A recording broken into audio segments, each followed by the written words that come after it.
Boa tarde a todos. Antes de nós darmos início à nossa reunião, os avisos de praxe. Quem tiver celular, o favor de desligar para que não haja nenhuma interferência durante os nossos estudos. Caiu um lenço. Não pode ver na internet, eu com você. E vamos então ler a paginazinha, livro Palavras de Vida Eterna, lição 59, em louvor do equilíbrio. Toda a amargura, cólera, ira, gritaria e blasfêmia sejam retiradas dentre vós, bem como toda a malícia. Paulo aos Efésios, capítulo 4, versículo 31. Na própria senda comum, surpreendemos a ação do equilíbrio que exclui todo o assalto da violência e qualquer devoção à imundície. Nas cidades litorâneas, diques reprimem o mar furioso, prevenindo calamidades e arrasamentos. Nos grandes edifícios modernos, para-raios seguros coíbem o impacto fulminatório das faíscas elétricas. Desde tempos longevos, esgotos sólidos extraem detritos do pouso humano. Cada templo doméstico possui sistemas habituais de limpeza. Entretanto, no campo do espírito, o homem desavisado acalenta nas fibras do próprio ser o lodo da maledicência e o lixo da mágoa, libertando os raios da blasfêmia e a onda letal da ira, ferindo os outros e atormentando a si mesmo. Quantas enfermidades nascem dos pântanos da amargura e quantos crimes se configuram no extravasamento da cólera, impossível enumerá-los. Se a mensagem do Evangelho te anuncia as boas novas da redenção, foge assim ao domínio da viciação e da crueldade. À frente da irritação e do desalento, da agressividade e da injúria, oferece o dom inefável de tua paz, falando para o bem ou silenciando na grande compreensão, porque em ti, que guardas o nome do Cristo, empenhado na própria vida, o reino do amor deve começar. Graças a Deus. Graças a Deus. Estou feliz de ver assim as carinhas bonitinhas aqui sentadas, tá? Porque eu fico um pouquinho afastada, né? Quando eu chego aqui eu fico feliz, né? Mas que a gente possa se deter nessa lição e começar a abrandar os nossos corações.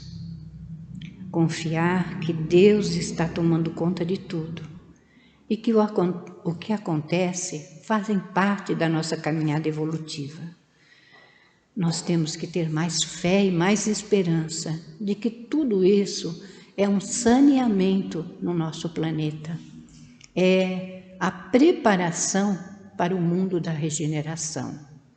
Então, que nós possamos acalmar os nossos corações, orar uns pelos outros, porque esse é o nosso dever, de vibrar por aqueles que ainda estão no erro, por aqueles que estão fazendo mal, porque cada um está fazendo para si construções de infelicidade do futuro. Mas são irmãos nossos. E como Deus olha para todos nós igual, sem preferência, que nós possamos vibrar por todos eles. Mas no dia de hoje, rogamos as tuas bênçãos, Senhor Jesus, para a nossa Sandra, que nos trará o estudo do teu Evangelho, para que ela possa ser envolvida nas vibrações do teu amor, inspirada e intuída para explanar o teu Evangelho. Sê também com a nossa Tayana, que nos trará a leitura e o comentário do livro Caminho, Verdade e Vida, que ela também possa ser envolvida no teu amor, inspirada e intuída, e explanar esse livro tão belíssimo. E assim, que nós estejamos com os nossos corações abertos para tudo aquilo que vai ser dito na tarde de hoje, e que possamos aproveitar essa fonte que jorra do coração de nosso Mestre Jesus e trazer para a nossa vida a calma e a tranquilidade. E assim, que seja em teu nome, Senhor Jesus, em nome de nossa Mãe Santíssima, em nome de toda a direção espiritual da Casa do Caminho, mas acima de tudo e sempre em nome de Deus nosso Pai, que encerrando essa prece possamos dar início à nossa reunião de estudos e passes na tarde de hoje. Que assim seja, graças a Deus.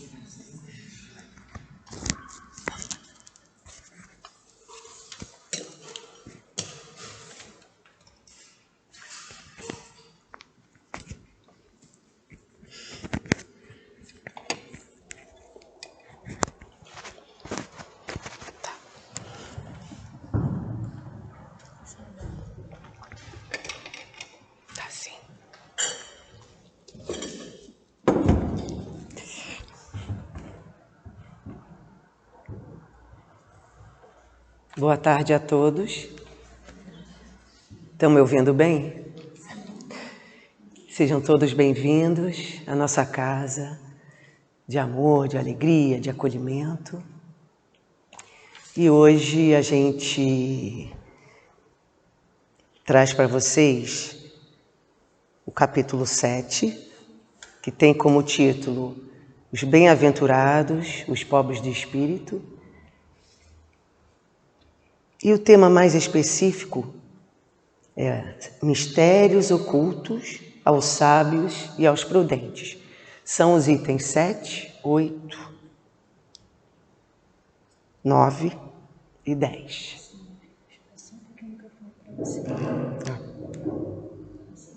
Tá baixo? Alô? Ok. Então, antes da gente começar falando sobre o estudo de hoje, propriamente dito, a gente lembra bem do encontro de Jesus que a gente teve na nossa casa, e lá foi falado muito sobre as bem-aventuranças, os pobres de espírito. E como é isso? Mais ou menos isso que a gente vai falar, né? Porque esse capítulo é todo sobre esse tema. A gente busca lá no item 1, quando Jesus fala assim, né? Kardec vem esclarecendo a fala de Jesus, que os pobres de espírito não são aqueles desprovidos de inteligência, mas aqueles que são humildes. Então, no encontro foi falado sobre o termo humildade. O que significava o termo humildade? Então foi esclarecido para a gente que humildade significa humus. Não sei se vocês lembram. Humus, palavra de origem latina que quer dizer terra fértil, rica em nutrientes e preparada para receber a semente, para receber o grão. Então isso é bom a gente saber mais um pouquinho, não é o significado das palavras, porque é um contexto que é criado e a gente mergulha, não é, para saber o significado. Então, uma pessoa humilde, ela está preparada para quê? Para receber. Ela se coloca na posição de aprendiz. Ela está sempre disposta a aprender. É aquela pessoa que tem o coração de aprendiz, como a gente ouve em algumas palestras. Está pronta, está com os olhos assim, brilhando, né, para vir o aprendizado. Então, o humilde, ele tem já que ele tem essa vontade, essa boa vontade de aprender, ele já tem o coração dele como um solo fértil, pronto para receber a semente, para receber o grão, para receber os ensinamentos. Então, no item de hoje, que é o item 7, se vocês quiserem acompanhar, Jesus traz assim no Evangelho de Mateus: Graças vos dou, meu Pai, Senhor do céu e da terra. É Jesus falando, né? Porque escondestes essas coisas aos sábios e dos prudentes, e as revelastes aos simples e aos pequenos. Então, nessa passagem, Jesus está agradecendo ao Pai, está agradecendo a Deus, por ter revelado as verdades espirituais a quem? Aos simples, aos humildes, aos pequenos, não é?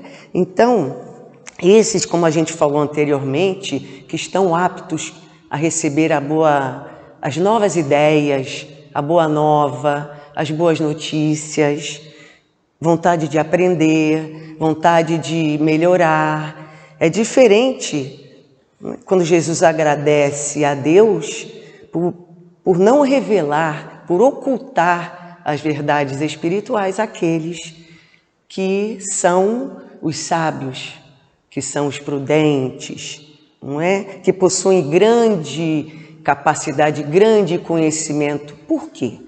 Por que isso? Por que essa diferença? A literatura espírita nos responde o seguinte: não é a falta de conhecimento que impede a compreensão das coisas, mas sim o orgulho, que fecha o coração e a mente aos ensinamentos de Deus e de Jesus. Então a gente vai... Qual a causa de tudo? Qual a causa das misérias humanas? O Livro dos Espíritos traz a seguinte informação: a maior chaga, a maior doença que a gente vê, né, dos conflitos, das guerras, das desavenças, é o quê? É o orgulho, é a vaidade, são sentimentos muito difíceis. Então, aquele que possui o conhecimento e usa esse conhecimento, a inteligência, como a gente vê muito, para tripudiar, para humilhar o outro, para se mostrar superior, para se mostrar autossuficiente, ele demonstra que ele se fecha para qualquer verdade, para a maior verdade que a gente... Verdade de Deus, verdade de Jesus, verdade da espiritualidade. Ele se fecha e ele não ouve ninguém. A verdade dele é o quê? Absoluta. A gente conhece muitas pessoas assim, que têm o conhecimento, que têm a intelectualidade. Jesus não está falando que ter o conhecimento, ter a intelectualidade, isso é ruim. Não é. Mas se ela vem acoplada junto com a vaidade, com o orgulho, essas verdades todas que a gente tem aí, que a gente pega o Livro dos Espíritos, que a gente conhece, não consegue penetrar nessas pessoas, por causa desse sentimento ainda tão difícil, né? Então, quando Jesus diz assim, que o seu reino pertence aos simples, ele carimba, né? Carimba que sem a simplicidade do coração, sem a humildade, aquele não vai entrar no reino de Deus. Então, às vezes, a gente vê uma pessoa simples, pessoa que, para a gente, não tem tanto conhecimento, mas traz uma sabedoria diferente, não é? Que a gente fica assim, poxa, não estudou, não... Na minha época era o primário, na época dos jovens era diferente. Então, não tem só o primário e olhe lá, mas quando a gente conversa, a gente fica assim, ó, sedento, não é? De tantos ensinamentos que mexem com o nosso coração, com o nosso pensamento e nos estimulam até, poxa, queria ser como ela, não é verdade? Mas tudo no seu tempo. Então, quando a gente ouve que muitas vezes é necessário retirar de nós mesmos os excessos das nossas vidas, o que é isso? Quando a gente fala assim, olha, tem que tirar esses excessos, está demais, hein? O que é isso? É retirar o preconceito, é retirar essas ideias estruturadas por uma falsa verdade. Isso é muito importante, porque antigamente, bem antigamente, como é que as pessoas viam a Terra? A Terra era plana. A Terra era plana e o horizonte ali, acabava ali, ó, né? Então, o que acontecia? As embarcações, elas iam até determinada distância. Porque imagina se você vai mais além e o horizonte acaba. Então, era uma ideia estruturada, ok, mas embasada em quê? Em uma falsa verdade. Então, o que a gente precisa esvaziar? O que a gente precisa colocar para fora? Eu não quero mais isso, para que o novo possa entrar. O que a gente precisa fazer? Se eu não me esvazio com as coisas, essas falsas verdades, o novo entra, o novo pode entrar, o novo pode habitar em mim? É difícil, é muito difícil. Então, quando eu estava lendo sobre isso, que o tempo foi bem pouco, eu sou da época antiga, tá, gente? Os novos que me perdoem. Eu lembrei muito da máquina de escrever. A gente tinha, a Aninha não tinha, não. Não. Eu ia falar isso. Então, naquela época, a gente trabalhava na máquina de escrever, porque tinha concurso para Caixa Econômica, e a gente tinha quanto? 18 anos, menos, 18, 19. Então, os pais colocavam a gente, vamos aprender, datilografia. E eu tinha umas unhas, assim, não grandes, enormes, mas maiores. E a professora cortava tudo, porque para bater naquelas teclas duras, só com unhas muito pequenas. Então, ela cortava tudo. Então, a gente aprendia aquilo tudo, datilografia. Quando chegava no concurso, a máquina era elétrica, aí você ficava, meu Deus, não era assim, depois assado, enfim. Então, a gente lembra muito dessa máquina, que agora a gente tem uma facilidade. A gente pega o laptop, o computador e o teclado, a gente nem aperta muito, que ele já parece que já vai sozinho. Só a gente faz assim, o troço, né, vai, não precisa mais fazer, né, pegar aquela alavanca da máquina de escrever, botar para cima, botar para baixo para ter o espaço, bota o enter e a coisa vai. Isso facilitou a nossa vida. Ah, mas Sandra, mas eu tenho saudade daquela máquina. Ok, eu não tenho. Mas algumas pessoas têm, né? São saudosas de muitas coisas. A gente é saudosa, eu falo assim, das coisas que a gente fazia, que a gente ficava na rua, que a gente brincava, que a gente teve infância.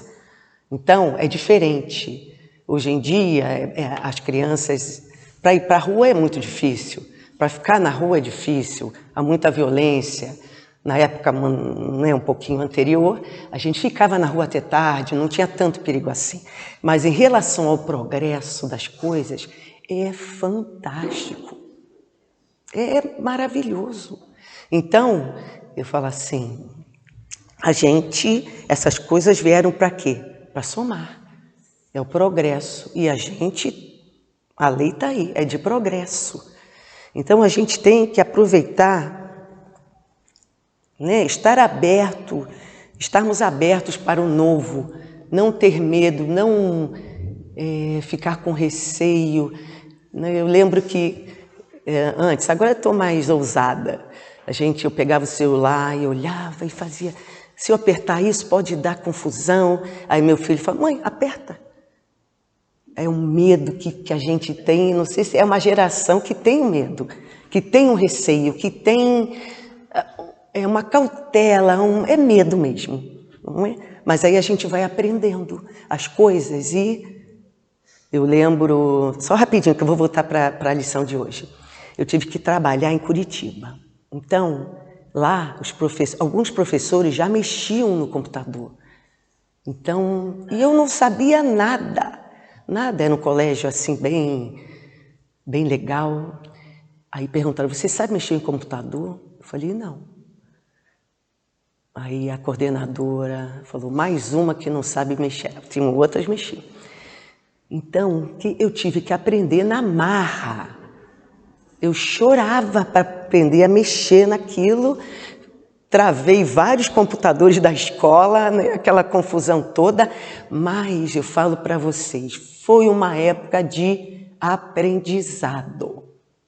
O que eu aprendi lá, de disciplina, de organização, daquela coisa, você pode aprender, você consegue aprender, a gente traz para a vida. É isso. É você, estou com medo, mas eu tenho que aprender, eu quero aprender o novo e eu vou fazer. Eu tenho competência, eu tenho vontade, então eu vou aprender. Então é isso que ele está falando, está aberta para o novo. Então olha a importância da gente se esvaziar, da gente se permitir liberar o que não serve, o que não serve mais. Para a gente, liberar espaço para novas ideias, para novos aprendizados, para desenvolver novas habilidades. Então a gente não pode botar as vendas, né? E eu sou orgulhosa, se eu errar, vão me criticar, se eu errar, vão chamar minha atenção. Vão mesmo, mas não importa. O aprendizado é meu. É meu. Vai ser criticado, não sabe fazer, não importa, deixa. Na escola, quando a gente vai dar aula, a gente não procura fazer tudo certo. E não tem aqueles que fazem tudo errado. Não tem os professores que estão ali, não sei como, e não fazem as coisas direito, embrulham e mandam. Então, a gente não pode ser isso. A gente não tem mais esse direito de ser o errado, de fazer a coisa meia boca. Não. A gente tem, eu falo até obrigação de fazer a coisa certa. Por mais medo que a gente tenha, por mais receio que a gente tenha, porque a gente sabe que nós somos o quê? Ajudados. Nós temos uma pleiade de espíritos aqui, vai minha filha, vai dar palestra. Falei para minha amiga assim, eu não podia, né? A gente não pode, quando a gente é chamado para um trabalho na casa, que a gente fala, ai meu Deus, vou, não vou. Esse tempo já passou. Pelo menos para mim já passou. Não posso. É aceitar e ir em frente. Porque a gente recebe muito dessa casa. Muito, muito. Então é gratidão que a gente tem por essa casa. Pelos espíritos que aqui trabalham e se debruçam, empurrando a gente. Vai trabalhar, vai dar palestra, vai dar passe, vai servir água, vai trabalhar com jovens. Então, eu falo assim, eu vou usar até uma palavra forte. Eu teria vergonha. A gente não vê espíritos, eu não vejo espíritos, mas eles estão observando a gente, não é? Então, gratidão por tudo que a gente recebe. Então, vamos trabalhar por Jesus, para a espiritualidade, com os jovens, com os idosos, com as crianças. Eu não tenho paciência. Tem paciência. Se não tem paciência, vai aprender de alguma forma. Paciência não é uma virtude? Então vamos aprender. Aprender como? Trabalhando com aqueles que são mais arretados, mais indisciplinados, mais levados. Vamos ter paciência. A gente vai aprendendo. É tudo aprendizado. E a gente é capaz. Mas voltando aqui para a aula. Voltando aqui para o nosso estudo. Então a gente precisa o quê? Esvaziar para que o novo ele entre, né, na gente. Então a gente precisa estar aberto a tudo, aberto às coisas saudáveis, aberto a novas habilidades, a novos aprendizados, mesmo com receio, mesmo com medo, porque a gente tem ajuda. A gente lê quando a gente vai estudar para palestra ou para algum estudo, ou dar aula para os jovens, alguma coisa, a gente pesquisa e nos vem assim, a história, umas pinceladas, nós somos intuídos a falar sobre um pouquinho de Francisco de Assis, a contar um pouco da sua vida. Mas o que isso tem a ver com o esvaziamento que a gente tem que fazer? Vamos ver. Francisco de Assis, ele era de uma família muito rica. O pai, filho de um rico comerciante, e ele então renunciou a toda essa riqueza, a família de muitas posses. Então ele renunciou a essa vida de luxo e escolheu seguir o caminho de socorrer os necessitados, aqueles tão, vamos dizer, sem nenhuma condição financeira, e daí ele foi pregar o Evangelho. Então, Francisco de Assis, ele se esvaziou da vaidade, do orgulho, que uma vida de luxo traz se você não tiver equilíbrio. Se esvaziou, não é? Ele conseguiu trazer para ele o quê? A simplicidade, a humildade. Ele foi conquistando essas virtudes, mas foi por sua o quê? Pela sua vontade. Outro exemplo que a gente também achou foi Albert Schweitzer.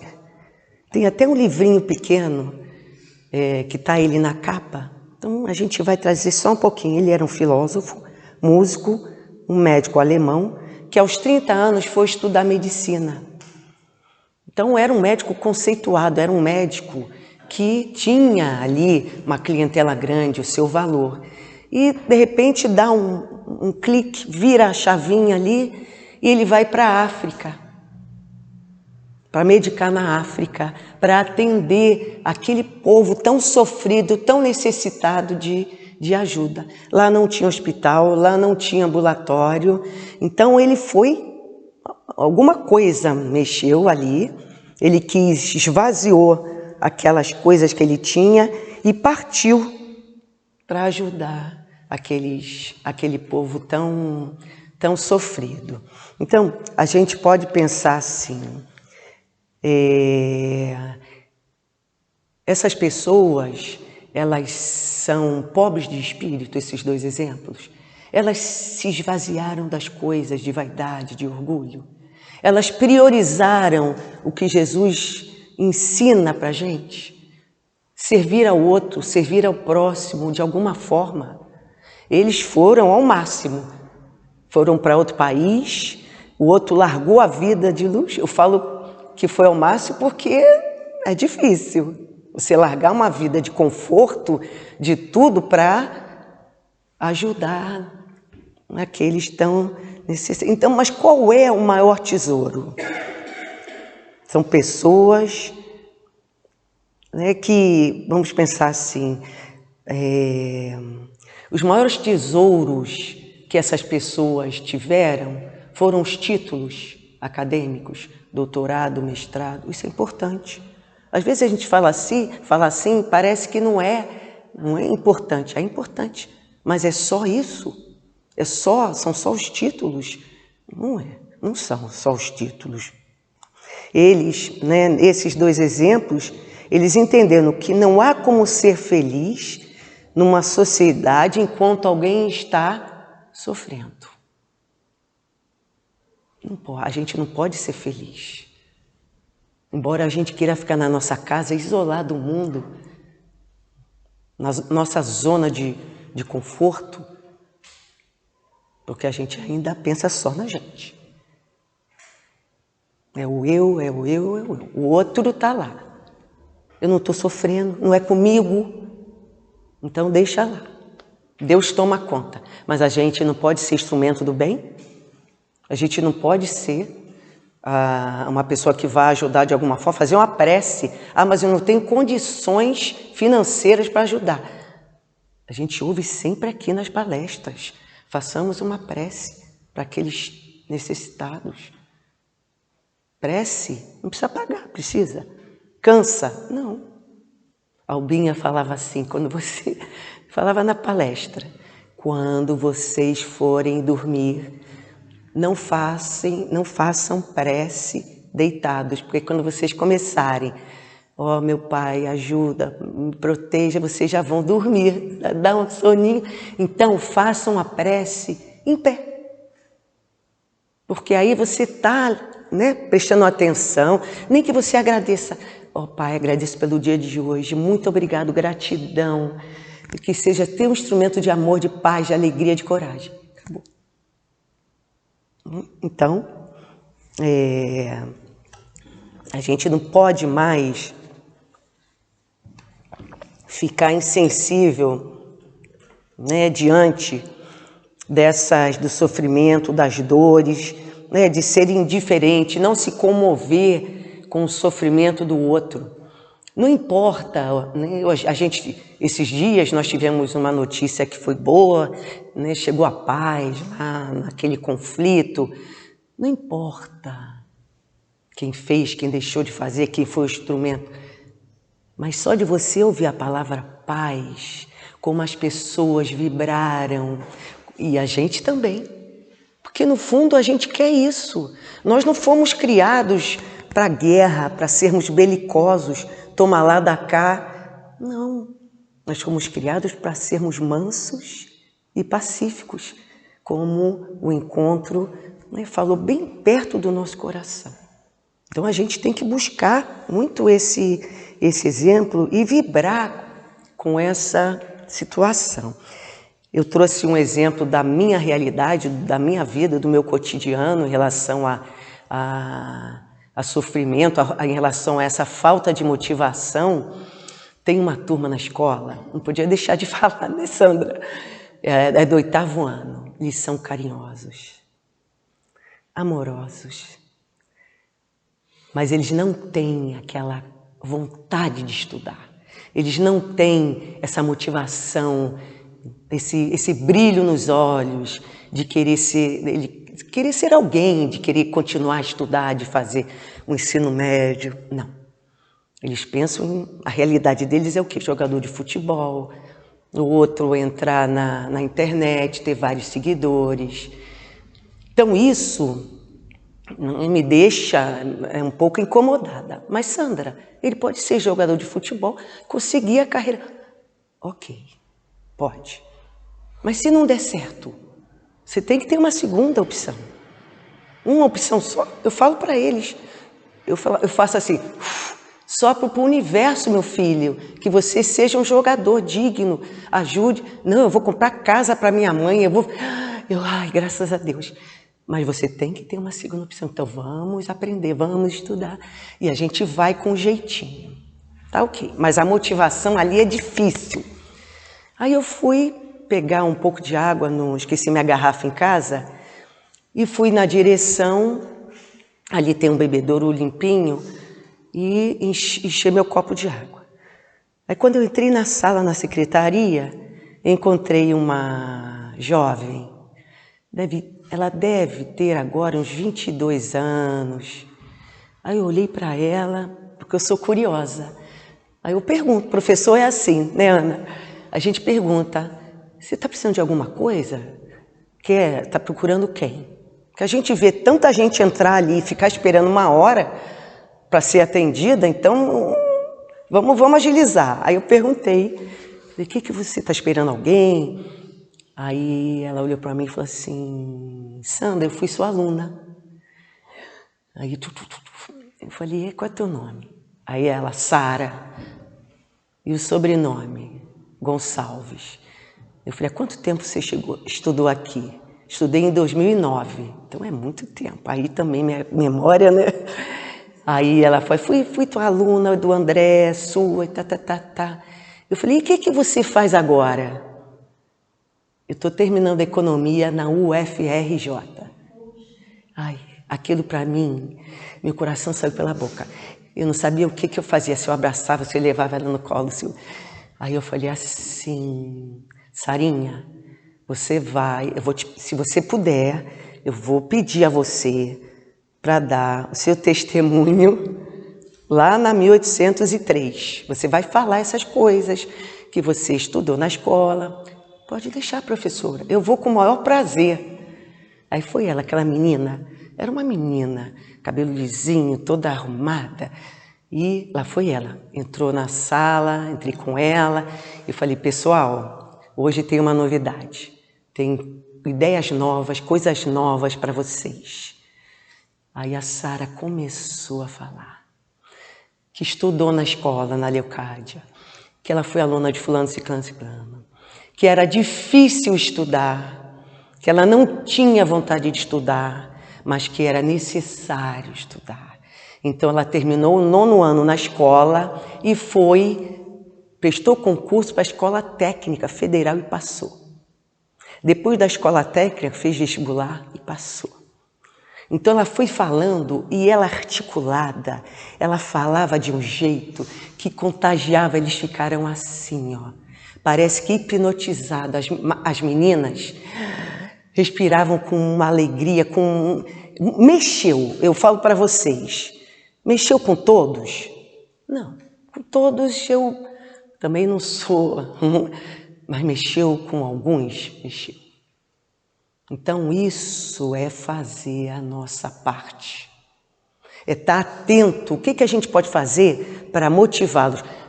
De repente, se motivar já é ok, já está ok. Mas eu vi que as meninas começaram a perguntar, os meninos também, e ela já tinha, com esse finalzinho da economia ali, da faculdade, ela já conseguiu um emprego na Globo, fazer estágio. Então, quando ela falou isso, né, porque eles gostam dessas coisas, onde é que você trabalha, onde é que você... E foi assim. Então, a gente tem que ter esse olhar para incentivar o outro. Às vezes, quando a gente vê alguém, quando a gente vê dando uma aula assim, que você olha, a Albin era assim, que quando ela dava palestra, que eu sentava aqui, a gente babava de tantos ensinamentos trazidos por ela. E a gente se inspira. A gente não se inspira em pessoas que não acrescentam muita coisa. Eu falo por mim, não tem inspiração. Agora, aquele que eu percebo que quer crescer, que vem trazer um aprendizado diferente, esse sim. Não é? Então, eles fizeram várias perguntas, não é? Foi muito, muito, muito bom. E uma outra novidade que a gente recebeu também, que uma aluna do 6º ano, porque o município tem essa coisa de dar prêmios para quem conseguir passar na Olimpíada de Matemática.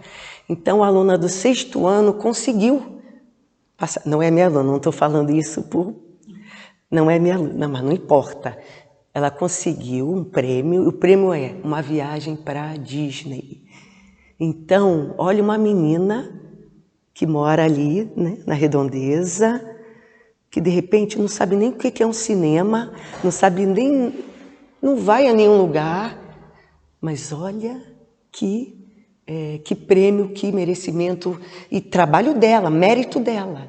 Então isso tudo a gente tem que trocar, isso tudo a gente tem que falar, a gente tem que multiplicar. Então a gente vai fazer um banner com o nome da menina, com essas coisas todas, já viu, né? Professor é assim. Então,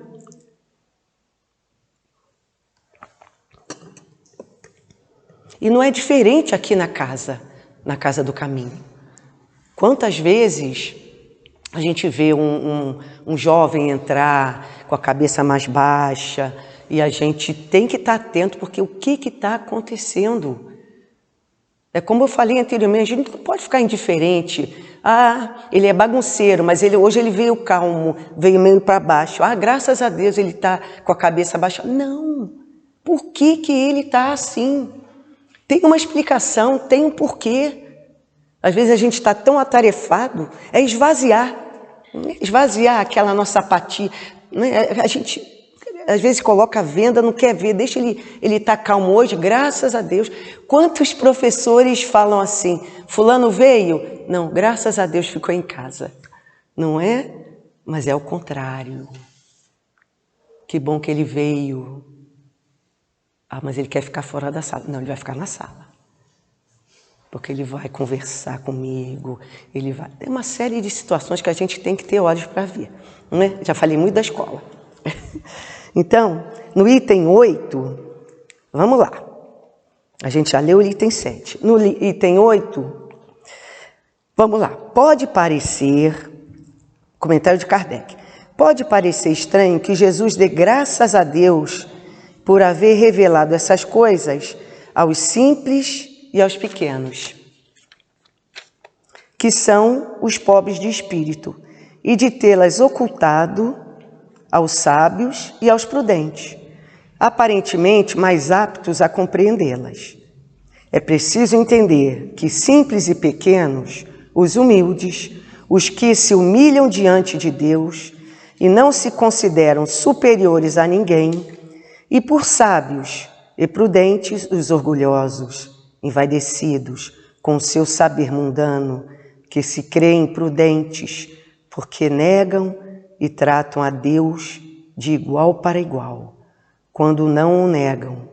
Porquanto, na antiguidade, sábio era sinônimo de douto, eis porque Deus lhes deixa a busca dos segredos da terra e revela os do céu aos simples e aos humildes que se inclinam diante dele. Então, essa mensagem, quando Jesus fala, parece estranho. Como é que uma verdade espiritual vai chegar para aquele que é simples? Aquele que é, como ele fala aqui, simples, os simples e pequenos. Como é que uma mensagem, verdades espirituais vai chegar para um simples e pequeno e não chegar para aqueles que são sábios, que têm intelectualidade, que estão atentos? Como é que isso funciona? A explicação vem. Quem teria mais facilidade de compreender as mensagens e os ensinamentos de Jesus? Essas verdades todas que Jesus trouxe para a gente. Seriam aqueles que fossem mais inteligentes? Mas pela explicação que a gente viu aqui, que Kardec traz, o verdadeiro saber não está ligado aqui à quantidade de conhecimento intelectual. Então, o verdadeiro saber, esse saber da qual Kardec traz, e Jesus fala muito, não está ligado à quantidade de conhecimento intelectual. Isso não é suficiente. E fala mais. Para compreendermos o Evangelho, precisamos ter o quê? Sentimento. Sentimento. Porque conteúdo, a gente estuda, mas o que a gente tem que modificar? É o sentimento, que ainda é bem difícil, não é? Então, ele fala assim, porque a sabedoria nos valoriza, mas o amor faz o que com a gente? Transforma. Se a pessoa vem de forma agressiva falar com você, eu acho que eu já contei isso aqui, teve um pai que foi numa reunião bravo, chegou na porta da reunião e falou assim, onde é que é a turma da minha filha? Minha filha é tal. Falou o nome, mas não tinha a turma na porta. Aí ele falou, minha filha tem esse nome. Aí eu olhei para ele e falei assim, pode entrar. E era na minha sala. Ele, bravo. Aí eu comecei a dar reunião, aquela coisa toda, e fui falando devagar. Fui falando o que eu queria, como é que eles se portavam, como é que os alunos se portavam. E fui. No final da reunião, com a ajuda, né, da espiritualidade toda, ele foi se quedando e no final ele falou, obrigado, professor. Então, a gente precisa ter esse equilíbrio. É o ponto mais difícil, porque quando alguém vem assim, com as garras em cima, a gente faz o quê?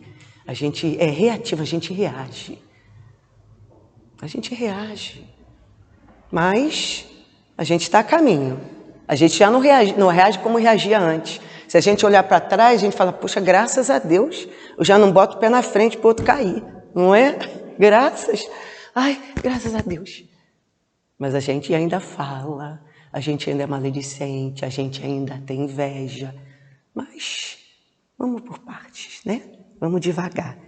Então, voltando, a sabedoria nos valoriza, mas o amor transforma. O mundo precisa, sim, de pessoas inteligentes, mas muito mais de pessoas o quê? Boas. Então, quando a gente recebe uma mãe que fala assim, meu filho é acima da média, meu filho é muito inteligente, meu olho já fica assim, ó. Meu filho é acima da média, ele sabe tudo, ele é muito inteligente. Aí ele vai para a sala.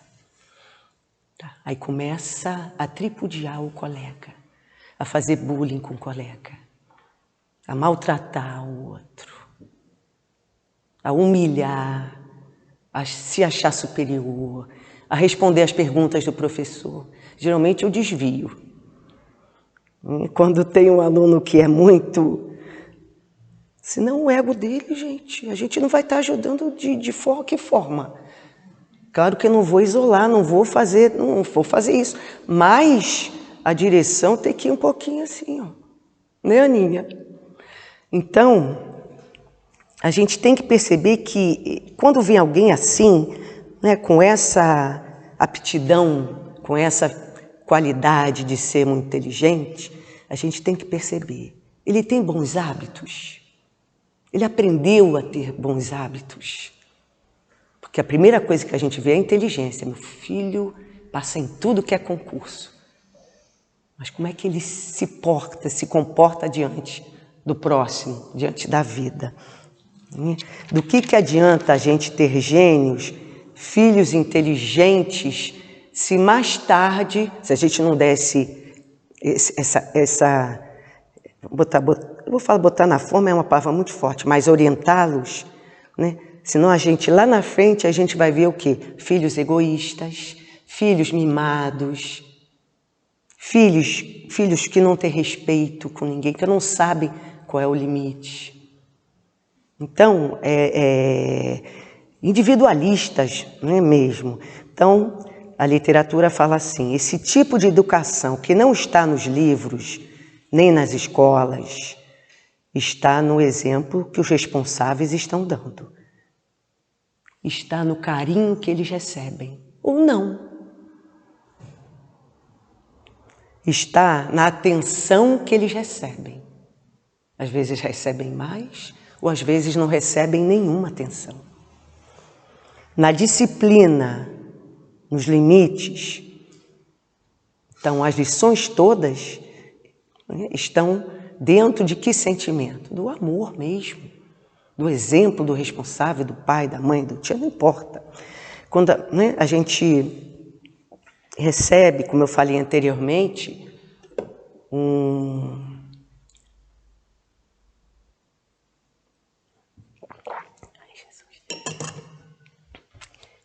alunos jovens assim, bem agressivos, não é? E quando... Vamos falar aqui da nossa casa, que é a nossa realidade. Às vezes, jovens que não têm limite, às vezes, né, tem um outro comportamento, mas a gente só dá aquilo que a gente recebe. Não adianta você falar, ele é indisciplinado, ele é demais, ele é rebelde, A gente dá aquilo que a gente recebe. Se a gente recebe muito amor, muito carinho, a gente vai multiplicar isso. A gente não vai jogar pedra em quem dá carinho pra gente. Nunca vi. Pode abusar um pouquinho. Mas maltratar, não. Não é? Então, esses jovens que vêm à nossa casa e que aos poucos eles vão se modificando, por quê? Por que eles vão se modificando aos poucos? Porque todos gostam de ser em quê? Bem tratados, são acolhidos, são respeitados, são abraçados, são tratados com carinho. E isso vai modificando o quê? aquele comportamento, aquela vibração. Embora eles fiquem aqui no sábado pouco tempo, mas ali a semente já está sendo plantada e ele vai aos poucos se modificando. É interessante quantos jovens que passaram pequenos, piquititos, que entraram piquititos, até bebês, né, que hoje estão lá na evangelização, lá em Si das Mãezinhas. As mães que foram nossas bebês, cresceram, foram, e hoje são mães. E a gente olha assim, poxa, como é que foi modificando? Ah, mas elas são mais maduras, são mães. Podia ser diferente. Podiam ser mães omissas, podiam ser mães descuidadas, mas você vê o cuidado que elas têm com aquelas crianças. E elas ficam atentas, igual a gente fica com as nossas crias, com os nossos filhos. Fica atenta para ver o que estão fazendo com os filhos. É assim, não é? Então, a semente está ali e é o nosso trabalho. É o trabalho por Jesus. No item 9, Kardec fala assim: o mesmo acontece atualmente com as grandes verdades reveladas pelo Espiritismo. Certos incrédulos se admiram de que os espíritos façam tão poucos esforços para convencê-los.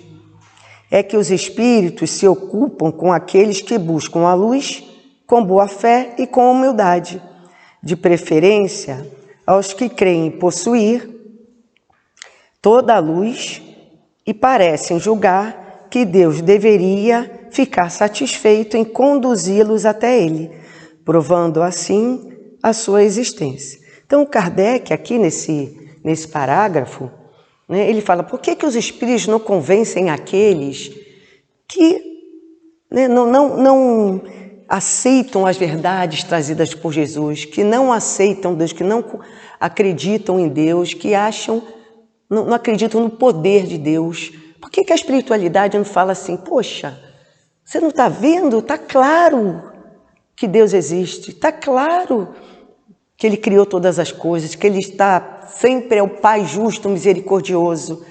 Por que os espíritos não fazem isso? Porque Deus não violenta ninguém. Deus não violenta. Deus não vai pegar alguém que está ali cego para explicar para ele as verdades espirituais. Jesus. É igual a gente vê muito isso no Dr. Hermann, não é? Quando a gente vai lá conversar com o Dr. Hermann, a gente ouve, não é, alguns depoimentos e ele falando sobre, orientando. Ele não violenta ninguém. É orientação. Mesmo aqueles que vão ali, recebem a orientação, saem dali e não cumprem o que ele orientou. Tem muitos que vêm por curiosidade, tem muitos que vêm, enfim, uma série de situações, não é? Então, Deus não violenta aquele que ainda não está no seu momento do despertar.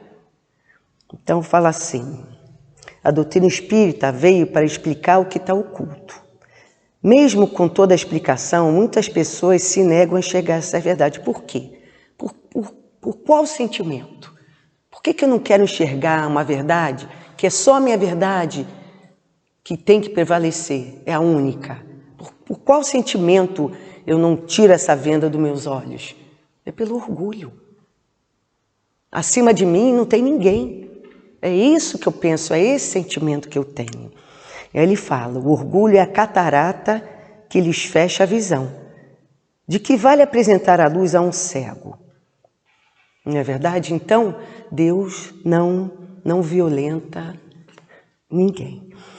O outro parágrafo. O poder de Deus se revela tanto nas pequenas coisas como nas grandes. Ele não coloca a luz sobre o alqueire, já que a derrama em ondas por todas as partes. Portanto, são cegos aqueles que não a veem. Deus não quer lhes abrir os olhos à força, já que eles gostam de tê-los fechados. Chegará a vez deles, mas é preciso que antes sintam a angústia, isso é sério, das trevas e reconheçam Deus e não o acaso na mão que lhes fere o orgulho. Para vencer a incredulidade, Deus emprega conforme os indivíduos os meios que julga conveniente.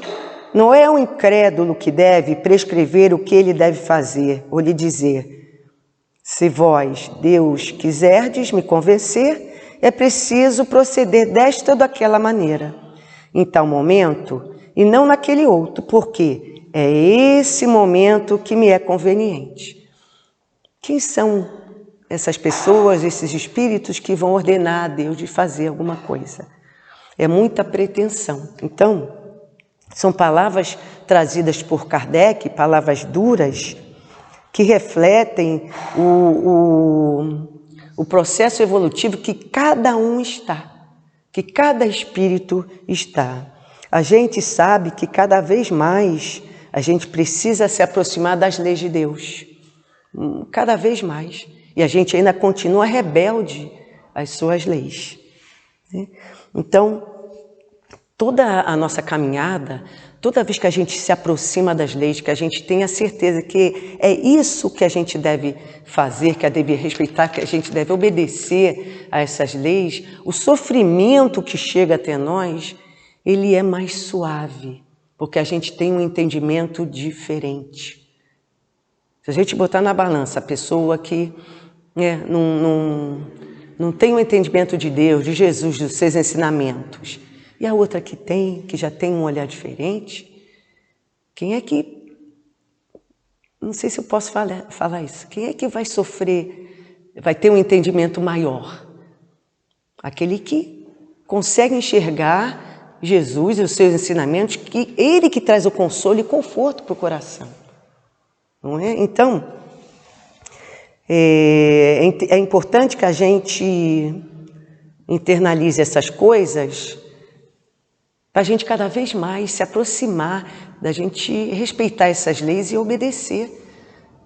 Às vezes a gente foge um pouquinho, mas alguém chama, a gente volta para o caminho correto, para o caminho certo. Não é? E, continuando. Portanto, que os incrédulos não se admirem se Deus e os espíritos, que são os agentes da sua vontade, não se sujeitarem às suas exigências. Que pensem no que diriam se o último dos seus servidores quisessem fazer imposição a eles. Deus impõe suas condições, não se submete a elas. Ouve com bondade aqueles que se dirigem a ele com humildade e não os que julgam mais do que ele. Deus não poderia, perguntarão alguns, impressioná-los pessoalmente com sinais patentes em presença dos quais o incrédulo mais endurecido deveria se inclinar? E nós respondemos, sem dúvida que sim. Mas então, onde estaria o mérito deles? Para que isso lhes serviria? Não vemos frequentemente esses incrédulos se recusarem a evidência dos fatos, até mesmo afirmarem, se eu visse não acreditaria, porque sei que isso é impossível. Se eles se negam a reconhecer a verdade, é porque seu espírito ainda não está preparado para compreendê-la, nem seu coração para senti-la. O orgulho é a venda que encobre a sua visão. Para que serve mostrar a luz a um cego? Portanto, é preciso inicialmente curar a causa do mal. Eis porque o médico hábil, Deus, cura primeiro o orgulho. Por isso que ele falou aqui, como é que ele cura o orgulho? Trazendo, ele coloca aqui, né? Trazendo as coisas convenientes, né, para aquele que precisa aprender. Né? Aquele que, assim, Deus emprega conforme os indivíduos meios que julga conveniente. Não somos nós que vamos determinar. Né? Deus cura primeiro o orgulho, de alguma forma. Ele não abandona seus filhos perdidos, pois sabe que mais cedo ou mais tarde seus olhos se abrirão, mas quer que isso aconteça de vontade própria, quando então, vencidos pelos tormentos da incredulidade, eles se jogarão por si mesmo em seus braços, e como um filho pródigo lhe pedirão perdão. Né? Então, para aqueles que não acreditam nas evidências, nos fatos, nessas verdades trazidas pela doutrina espírita, aqueles que se recusam a reconhecer, né, a existência de Deus, o seu poder, esses trazem ainda, como a lição traz, a venda nos olhos, né? Encobertos por esse orgulho, pela vaidade. Quando o sofrimento chega, não é o mundo que vai ensiná-los. Ele não vai ter respostas. Ah, coragem, vou aprender a coragem no mundo. O mundo vai me dar o consolo para seguir em frente. Não. Quem é que consola a gente quando a gente está no momento de sofrimento? Quem é que nos dá coragem quando a gente passa por uma dificuldade, por um momento que a gente fala assim, não aguento mais? É Jesus, é o seu evangelho, que é o roteiro de luz nas nossas vidas, não é? Então, os amigos espirituais. Mas a gente precisa entender que a causa dos sofrimentos está onde? No nosso comportamento. É o ponto gerador de tudo. E esse ponto gerador, ele tem duas bases, que a gente falou o tempo todo aqui, o orgulho e a vaidade. Então é preciso que a gente tenha forças para combater e não se melindrar com coisas pequenas. É o que a gente mais faz. Né? Então, quando a gente tiver esse entendimento, olhos de ver, ouvidos de ouvir, a gente vai falar assim ao Pai. Né? A gente não vai pedir cura, a gente não vai pedir para sair daquela situação.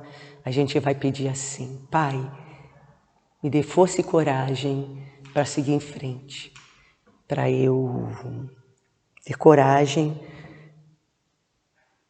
determinação, resiliência e força, porque eu sei que eu não estarei sozinho, não é?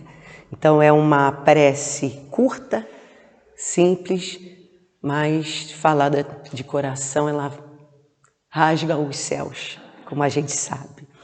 Aí sim, quando a gente começar a agir dessa forma, a gente vai estar entendendo, a gente vai estar se libertando, a gente vai estar esvaziando o nosso coração e vai aos poucos se curando desses sentimentos tão difíceis como o orgulho e a vaidade. Obrigado por tudo, pela atenção, pela vibração de amor, de alegria e de paz que vocês fazem assim. Ó. Isso eu estou igual a turma 1803, né? E vocês dão aquela dose de ânimo. Eu fico muito feliz e agradecida. Muito obrigada.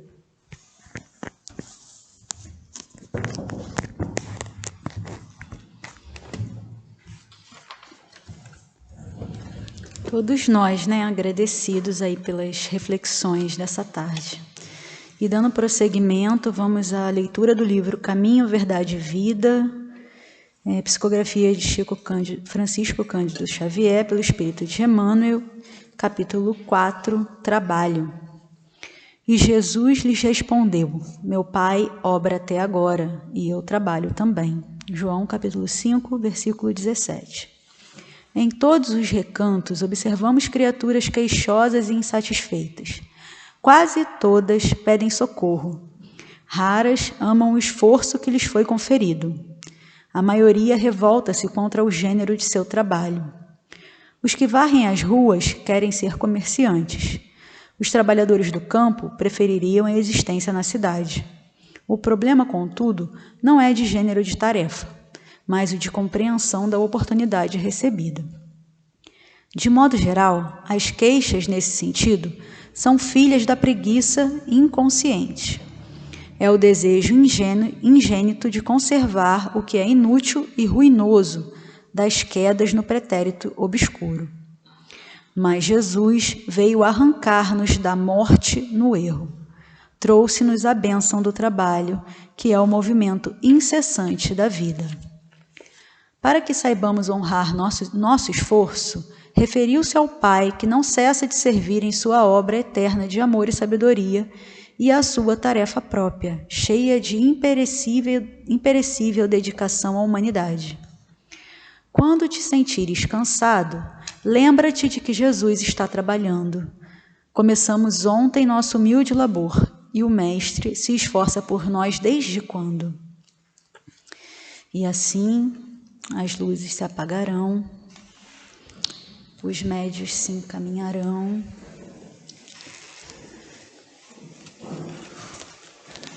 para o momento do passe, que possamos manter a nossa vibração.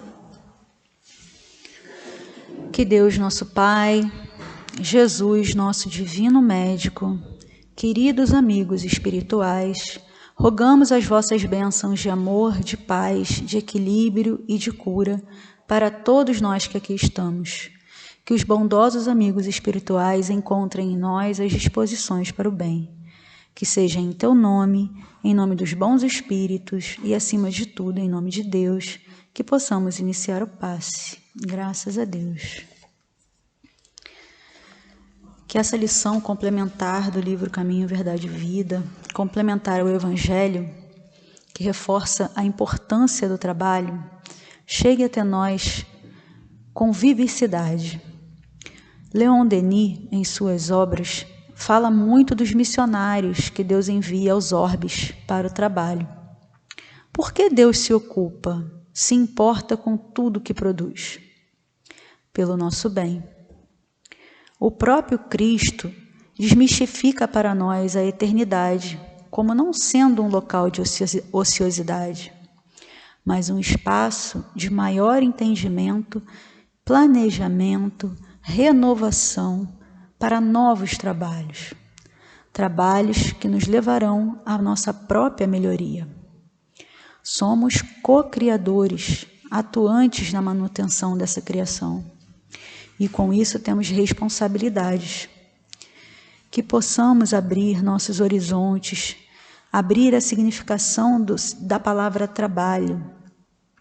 Que nossa atual condição, seja ela humilde, cansativa, difícil, pouco luxuosa, com menos valia na sociedade, seja como for, que essas pequenas tarefas que nós executamos nos façam lembrar das formiguinhas, que mesmo muito pequenas constroem impérios, suportam incalculáveis pesos, tudo relacionado ao seu próprio tamanho. Então, pensemos, qual o nosso tamanho? Quanto podemos dar do nosso trabalho para a construção desta obra? Pensemos na nossa reformulação como uma ocupação, como o trabalho mais útil que podemos ter, que podemos querer, que será mais proveitosa para a nossa existência. Agradeçamos, enfim, o trabalho que nos chega. Observemos onde estamos, valorizemos a oportunidade, que retiremos de cada situação o máximo de aprendizado e que tenhamos as bênçãos de sermos obreiros fiéis do nosso Mestre Jesus. E ainda mantendo a nossa vibração de harmonia, essa nossa conexão com a espiritualidade maior, que possamos ouvir a mensagem do plano espiritual.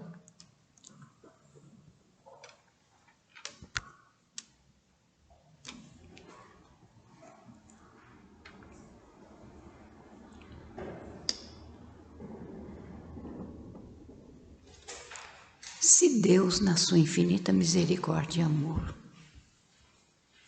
respeita o nosso livre-arbítrio, nós temos que ter caridade uns para com os outros.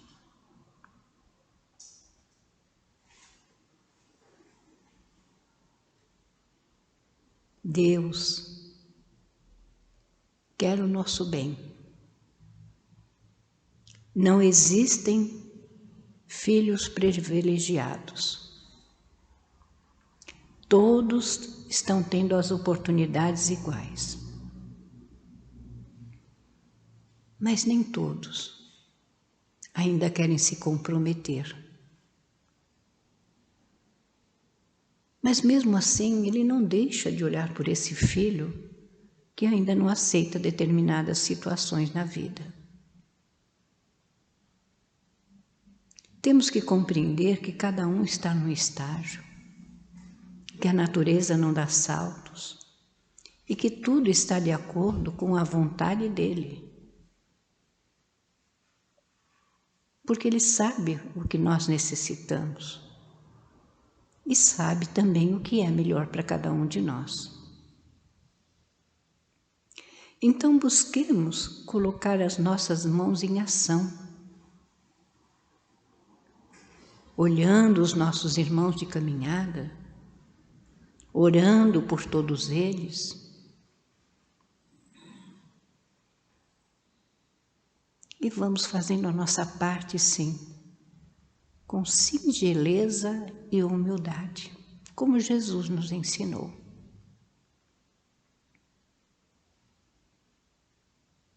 A tarefa do bem exige esforços, renúncia e doação. E nem todos estão preparados para isso. E Deus aguarda o momento certo de cada um. Agora, aqueles que já têm o conhecimento, já sabem o que devem fazer e não o fazem, responderão por isso. A lei é de amor e de progresso. E se Jesus e o Pai trabalham, nós também temos que trabalhar uns pelos outros. Quando percebermos um irmão em erro, em vez de criticar, aquietamos o nosso coração e elevemos o nosso pensamento ao Pai, rogando as bênçãos para aquele irmão que está equivocado. Muitos desejam a paz, mas andam destemperados em casa, agressivos, imprevidentes. Mas nem por isso ele deixa de olhar por esse filho. Então procuremos na exemplificação que Jesus nos deu. Ama a Deus de todo o teu coração, de toda a tua alma e de todo o teu entendimento. Ama o teu próximo como a ti mesmo e faça aos outros aquilo que desejas para ti. E é a partir desse movimento que nós vamos receber o auxílio que necessitamos. E lembremos-nos ainda de que Jesus nos ensinou a amar até os nossos inimigos, aqueles que nos perseguem e caluniam. Porque todos estão na terra para espiar e para provar alguma coisa. E quantos, quando estão no plano espiritual se preparando, fazem 1000 promessas e quando adentram na carne, a bênção do esquecimento faz com que eles lamentem, se lamuriem e andam destemperados. Mas nem por isso Deus deixa de ter o seu olhar para ele. E o seu olhar é amoroso, compreendendo que cada um está no momento e no estágio necessário. Vamos valorizar a paz. Mas vamos desenvolver essa paz primeiramente dentro do nosso coração, para que possamos irradiar e contagiar a todos aqueles que estão à nossa volta. Porque se eu ando agressivo e colérico, como é que o outro vai me receber? Da mesma forma. Então, não façam aos outros aquilo que não desejam para si. São tão simples esses conselhos, mas que ainda muitos não praticam. Mas que cada um possa valorizar tudo o que foi falado na tarde de hoje, refletindo sobre todo esse estudo, para que possamos contribuir para um mundo melhor. E que Deus, na sua infinita misericórdia e amor, derrame o seu amor e a sua paz sobre todos, hoje, agora e sempre, graças a Deus.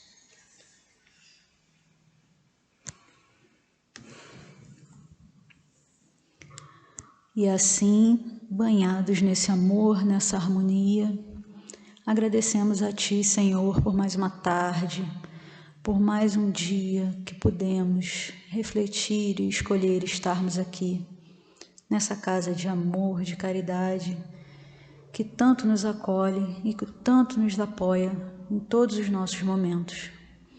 Que possamos estar repletos dessa paz, desses ensinamentos, que possamos levar conosco e que isso não se esgote durante a semana. Que cada ensinamento chegado aqui possa ser uma alavanca ou, quem sabe, até uma bengala durante as nossas dificuldades na semana. Obrigada a todos os amigos espirituais do bem, nossos anjos, mentores, os amigos espirituais, protetores dessa casa, patronos desse trabalho. Em nome de Dr. Herman, Maria de Nazaré, em nome de Jesus e em nome de Deus, acima de tudo, que encerramos de nossa parte o estudo da tarde de hoje. Que assim possa ser, graças a Deus.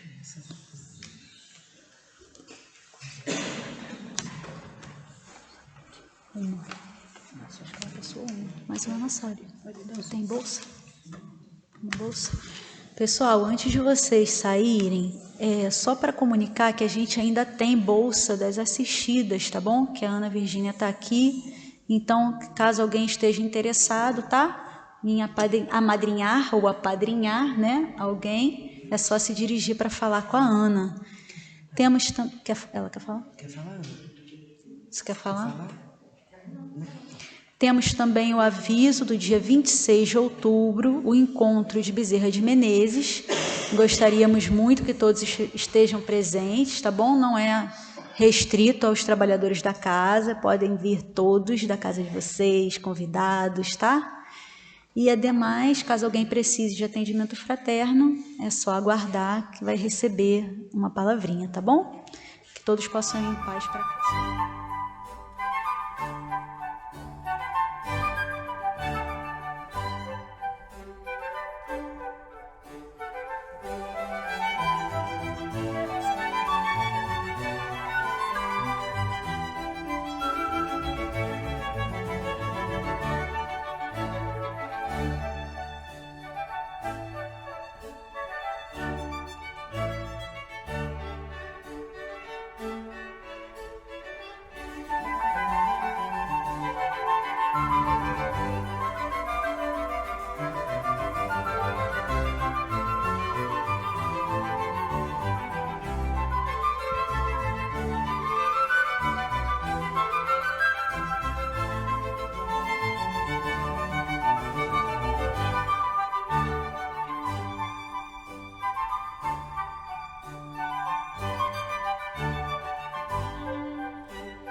casas.